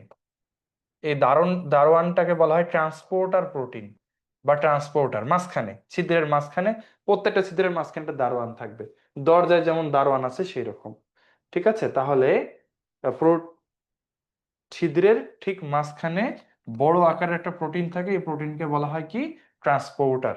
আর কয়টা প্রোটিন গ্রানুল দ্বারা ছিদ্রটা নিয়ন্ত্রিত হয়? 8টা প্রোটিন গ্রানুল দ্বারা ছিদ্রটা নিয়ন্ত্রিত হয়। ওকে, এইটুকু জানলেই হবে। তোমাদের বইয়ে একটা ছবি আছে, সেই ছবিটা আমি একটু দেখাই। প্রথমে দেখো, এই যে এরকম নিউক্লিয়ার রন্ধ্র, এরকম 8টা প্রোটিন গ্রানুল পর পর থেকে এই ছিদ্রটাকে নিয়ন্ত্রণ করছে। হ্যাঁ, আর যদি এখানে আসি, এইটা একটা আরো কাছের ছবি, জুম করা ছবি। এই যে প্রোটিন গ্রানুল গুলো, 1 2 3 4 5 6 7 8, 8টা। তোমরা আবার ভিতরে গুলা দেখে বলেও না, ভাই এখানেও তো 8টা আছে। আসলে বাইরে ভেতরে একই প্রোটিন, মানে দরজার চৌকাঠ কি বাইরে একটা ভেতরে একটা থাকে? না তো, বাইরে যেটা ভেতরে ওইটা, ওই রকম আর কি, দুই দিক থেকেই দেখা যায় বাইরে ভেতরে একই জিনিস। এরপরে এর মাঝখানে যে এটাকে বলা হয় ট্রান্সপোর্টার, দেখতে পাচ্ছ তোমরা হয়তোবা, তোমাদের বইতে দেখো। ওকে, এবং এই পুরা সেট আপটাকে আটকায় রাখার জন্য দুটো অ্যাঙ্কর প্রোটিন আছে। অ্যাঙ্কর মানে হচ্ছে নোঙর। ওই যে জাহাজকে আটকানোর জন্য নোঙর ফেলে না, সেই ওই নোঙরকে বলে অ্যাঙ্কর। এই প্রোটিনটা এই পুরা রন্ধ্রের এই গঠনটাকে শক্ত করে আটকায় রাখে নিউক্লিয়ার মেমব্রেনের সাথে, নিউক্লিয়ার এনভেলাপের সাথে, এই জন্য এটাকে বলে অ্যাঙ্কর প্রোটিন। ওকে, আর এরকম এই প্রোটিন গ্র্যানুল গুলা আটকানো থাকে সুতা দিয়ে একপাশে। এই সুতাতে যদি টান পড়ে, তো এই প্রোটিন গ্র্যানুল গুলা সংকুচিত হয়ে রাস্তাটাকে বন্ধ করে দেয়। এভাবে তারা খোলা বা বন্ধ হওয়া নিয়ন্ত্রণ করে, প্রয়োজন নাই এগুলো। হ্যাঁ, ঠিক আছে, তাহলে নিউক্লিয়ার এনভেলপটা আমরা দেখলাম। এরপরে আমরা পড়বো নিউক্লিওপ্লাজম। নিউক্লিয়াসের ভেতরে যে তরলটা থাকে, এটাকে বলা হয় নিউক্লিওপ্লাজম। নিউক্লিওপ্লাজমের আরেকটা নাম আছে ক্যারিওলিম্ফ। অ্যাকচুয়ালি ক্যারিওন মানে নিউক্লিয়াস, লিম্ফ মানে তরল। তাহলে নিউক্লিয়াসের ভেতরে যে তরলটা থাকে ওটাকে বলা হয় ক্যারিওলিম্ফ। তোমরা মনে রাখবা, নিউক্লিওপ্লাজম যা, ক্যারিওলিম্ফও তা, একই কথা। এবং নিউক্লিওপ্লাজমের একটা কাজ মনে রাখতে হবে, এনজাইমের কার্যকলাপের মূল ক্ষেত্র হিসেবে কাজ করে। খুব ইম্পর্টেন্ট, স্টার মার্ক দিয়ে রাখো। এনজাইমের কার্যকলাপ কি কি হবে কি হবে না, সবগুলোর হেড অফিস হচ্ছে নিউক্লিওপ্লাজম। ওই জায়গায় থাকা বিভিন্ন উপাদান ঠিক করে দেবে কোন নিউক্লিয়াস কোথায় কতখানি কাজ করবে। ওকে, আচ্ছা, এরপর আসো নিউক্লিওলাস। নিউক্লিয়াসের ভেতরে থাকা ঘন গোলাকার এই গোলাকার গঠনটাকে বলা হয় নিউক্লিওলাস। হ্যাঁ, ছোট অধিকতর ঘন গোলাকার বস্তু, এটাকে বলা হয় নিউক্লিওলাস। নিউক্লিওলাস থাকে নিউক্লিয়াসের ভেতরে, নর্মালি একটাই থাকার কথা। তবে নিউক্লিওলাস প্রোটিনের উৎপাদনের একটা কাজ করে। তাই যেসব কোষে প্রোটিন উৎপাদন বেশি দরকার হয়, সেসব কোষে নিউক্লিওলাস বেশি থাকে। দেখছো, প্রোটিন সংশ্লেষণ বেশি হয় যেসব কোষে, সেখানে নিউক্লিওলাস বেশি থাকে। নর্মালি একটাই থাকার কথা।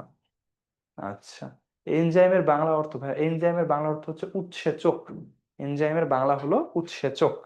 ওকে, আচ্ছা, নিউক্লিওলাসের ওখানে ক্রোমোজোমের একটা ব্যাপার আছে, ওটাকে স্যাট ক্রোমোজোম বলে। আগামী রবিবারের ক্লাসে আমরা ক্রোমোজোম পড়বো, তখন আমি দেখাবো স্যাট ক্রোমোজোম কি জিনিস আর নিউক্লিওলাসের সাথে ক্রোমোজোমের কি সম্পর্ক। আপাতত আজকে থাক, এখন বুঝতে কষ্ট হবে, আগামী দিন বুঝতে সুবিধা হবে। নিউক্লিওলাসের কাজে আসো। নিউক্লিওলাস কি করে দেখো, আরএনএ তৈরি করে। এর কাজ চারটাই important, very very important, VVI দিয়ে দিলাম। ঠিক আছে, চারটাই ইম্পর্টেন্ট। চারটা নাই, তিনটা আছে। চারটা কেন বলতেছি, কারণ আছে। আরএনএ তৈরি করে, প্রোটিন সংশ্লেষ করে, নিউক্লিওটাইডের ভান্ডার হিসেবে কাজ করে। 4 নম্বরটা তাহলে কি? এখন তোমরাই বলো, প্রোটিন সংশ্লেষ করা কার কাজ? রাইবোজোমের কাজ। না হয় অমসৃণ এন্ডোপ্লাজমিকের নামও বলা যায়, কারণ ওর গায়ে রাইবোজোম লেগে থাকে। কিন্তু নিউক্লিওলাস কেন প্রোটিন তৈরি করবে? সে আবার কেমনে প্রোটিন তৈরি করবে, তাই না? প্রোটিন তৈরি করে রাইবোজোম। তো তোমরা 4 নম্বর কাজ লিখো। নিউক্লিওলাসের 4 নম্বর কাজ হচ্ছে রাইবোজোম উৎপাদন করা। অর্থাৎ কোষের মধ্যে যে রাইবোজোম নামের অঙ্গাণুগুলা, সেগুলো তৈরি হয় কোথায় জানো? এই নিউক্লিওলাসের ভেতরে। যেহেতু নিউক্লিওলাস নিজেই রাইবোজোমের জন্ম দেয়, তাহলে নিউক্লিওলাসকে তুমি বলতে পারবে না যে সে প্রোটিন তৈরি করে, কারণ তার সন্তানই তো গিয়ে প্রোটিন তৈরি করতেছে। রাইবোজোম তো নিউক্লিওলাসেরই সন্তান। বুঝছো জিনিসটা?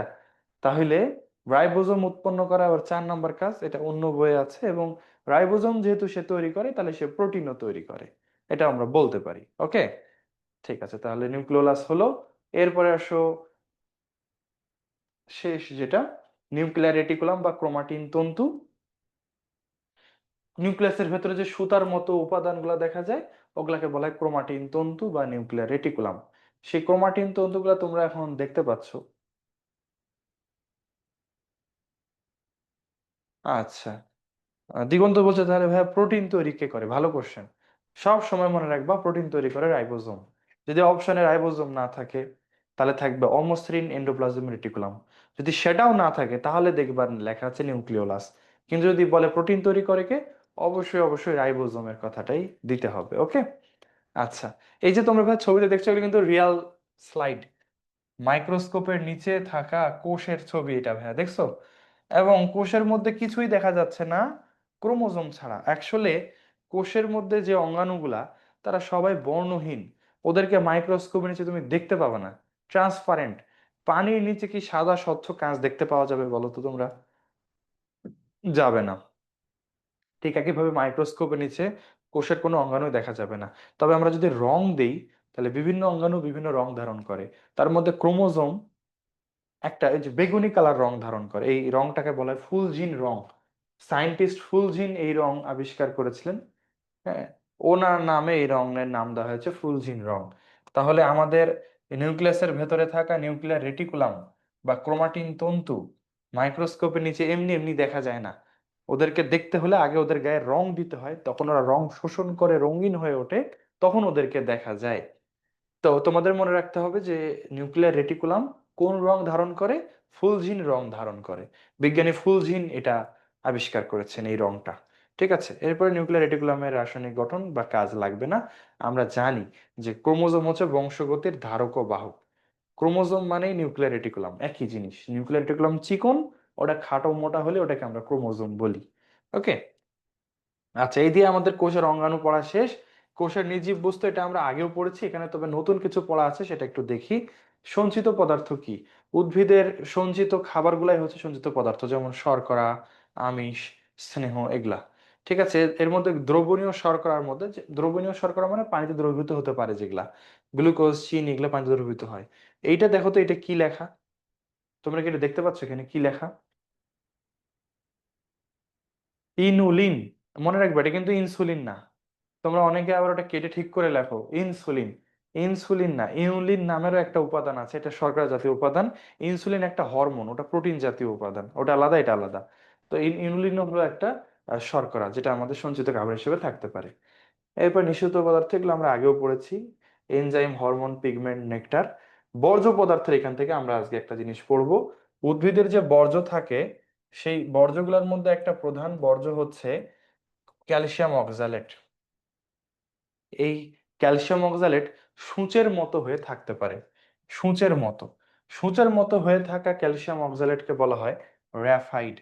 তাহলে আমরা দেখলাম যেটা, যে উদ্ভিদের মধ্যে বর্জ্য পদার্থ থাকতে পারে, সেই বর্জ্য পদার্থের মধ্যে একটা বর্জ্যের নাম হচ্ছে ক্যালসিয়াম অক্সালেট, যেটা ক্রিস্টালের মতো, স্ফটিকের মতো, এবং এরা কোষের মধ্যে এরকম সুঁইয়ের মতো হয়ে থাকে। তো চিকন চিকন এইসব সূক্ষ্ম সুঁইয়ের মতো ক্যালসিয়াম অক্সালেটকে বলা হয় র্যাফাইড। তোমরা ওদের নামটা মনে রাখবে, এটা পরীক্ষায় আসে। তাহলে সুই আকৃতির ক্যালসিয়াম অক্সালেটকে কি বলে? র্যাফাইড। কচুর মধ্যে এগুলো বেশি থাকে, তাই কচু খেতে গেলে এগুলো আমাদের গলায় ধরে। বুঝছো? কচু খাইলে গলায় ধরে কেন? এটার উত্তর হচ্ছে এইটা, যে কচু কোষের মধ্যে যে বর্জ্য থাকে তার মধ্যে একটা বর্জ্য হচ্ছে ক্যালসিয়াম অক্সালেট, এবং এই বর্জ্যটা এরকম সূঁচের মতো আকৃতি ধারণ করে থাকে। এই জন্য এগুলো আমাদের গলায় গিয়ে গুঁতা দেয়, ফলে গলা খুসখুস করে বা গলা চুলকায়। ওকে। আচ্ছা, মৌলি বলছো ভাই অ্যান্থোসায়ানিন কি? ভাই এটা একটা পিগমেন্ট, বেগুনি রঙের পিগমেন্ট। নীলচে বেগুনি রঙের একটা কালার।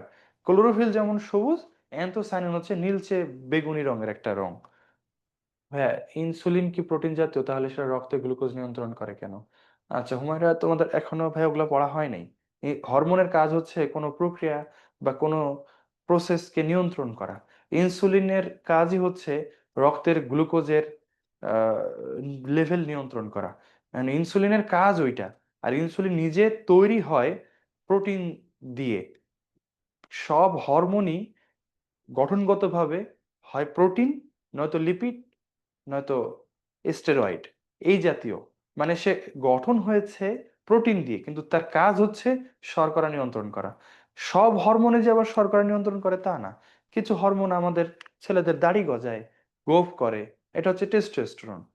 তো ওরা হচ্ছে স্টেরয়েড জাতীয় হরমোন, ওদের কাজ একটা। তো ব্যাপারটা হচ্ছে মানে হরমোন সমূহের কাজ এক জিনিস, আর হরমোন সমূহের গঠন আরেক জিনিস। ঠিক আছে? আচ্ছা, তাহলে র্যাফাইড আমরা দেখলাম। এরপরে আসো, আঙ্গুরের থোকার মতো করেও বর্জ্য জমা হয়ে থাকতে পারে। আঙ্গুরের থোকার মতো বর্জ্য জমা হলে ওগুলাকে বলা হয় সিস্টোলিথ। সিস্ট মানে থলি, লিথ মানে পাথর, মনে রাখবা। সিস্ট মানে থলি, এই যে এটা সিস্ট, আর এগুলো যে লিথ, আঙ্গুরের থোকার মতো হয়ে আছে না? তো আঙ্গুরের থোকার মতো বর্জ্য জমা হলে ওগুলাকে বলা হয় সিস্টোলিথ, মনে রাখবা। সিস্ট মানে থলি, লিথ মানে পাথর। তাহলে সিস্টোলিথ মানে পাথরের থলি। তাহলে বর্জ্যগুলা সিস্টোলিথ হিসেবেও জমা থাকতে পারে, র্যাফাইড হিসেবেও জমা থাকতে পারে। সূচের মতো জমা হলে র্যাফাইড, আঙ্গুরের থোকার মতো জমা হলে সিস্টোলিথ। ওকে, এরপরে আছে আমাদের সামারি। এতদিন আমরা যে অঙ্গাণুগুলোর ব্যাপারে পড়েছি সেগুলোর ব্যাপারে এখানে সামারি দেওয়া আছে, তোমরা রিডিং পড়বা। তারপরে এখানে এন্ডোমেমব্রেন সিস্টেম, এগুলোর কোনো দরকার নেই। আগামী ক্লাসে আমরা পড়বো ক্রোমোজোম থেকে। এখান থেকে আমাদের পড়া আগামীকাল শুরু হবে, আগামী রবিবারে। আজকে আমরা কি পড়লাম আসলে রিভিউ করি। আজকে আমরা পড়েছি সেন্ট্রিওল, তারপরে কোষ কঙ্কাল, পারক্সিজম, গ্লাইকসিজম, ছোট ছোট চারটা অঙ্গাণু পড়েছি, এবং কোষ গহ্বরও পড়েছি। তারপরে পড়েছি নিউক্লিয়াস। আজকের পড়া অল্প ছিল। এই কোনোটাই রিটেনের টপিক না, সবগুলোই মোটামুটি এমসিকিউতে একটু আধটু আসে। সেন্ট্রিওল একটু বেশি আসে, মাইক্রোটিউবুল একেবারেই কম আসে, পারক্সিজম গ্লাইকসিজম আসেই না, একটা এমসিকিউ আসে। ক্যাটালেজ এনজাইম ধারণ করে কে? পারক্সিজম। ঠিক আছে, আর হচ্ছে যে আর কি, হ্যাঁ, আর পারক্সিজমের কাজ কি? হাইড্রোজেন পারক্সাইডকে ভেঙে ফেলা। ঠিক আছে, আর গ্লাইকোজেনের কাজ কি? ও হচ্ছে ওই শর্করা তৈরি করে দেয়, তাই না? লিপিড জাতীয় উপাদান থেকে শর্করা তৈরি করে দেয় গ্লাইঅক্সিজম।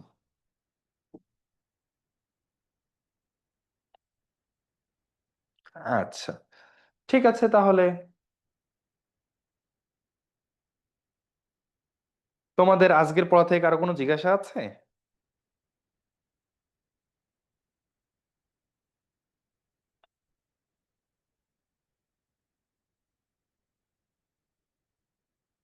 আচ্ছা, জিজ্ঞাসা না থাকলে আগামী রবিবার এটার প্রিপারেশন নিয়ে ফেলবা। ওকে, তাহলে আমরা আমাদের আজকের ক্লাস এখানেই শেষ করছি। তোমাদের প্রশ্ন থাকলে তোমরা Q&A অপশনে করতে পারো, অথবা টেলিগ্রাম গ্রুপেও করতে পারো, পড়ার সময় যখন পাবা যদি কোনো প্রশ্ন থাকে করে ফেলতে পারো। ওকে, ঠিক আছে, সবাই ভালো থাকো, সুস্থ থাকো। আল্লাহ হাফেজ। আসসালামু আলাইকুম রহমতুল্লাহি ওয়া বারাকাতুহু।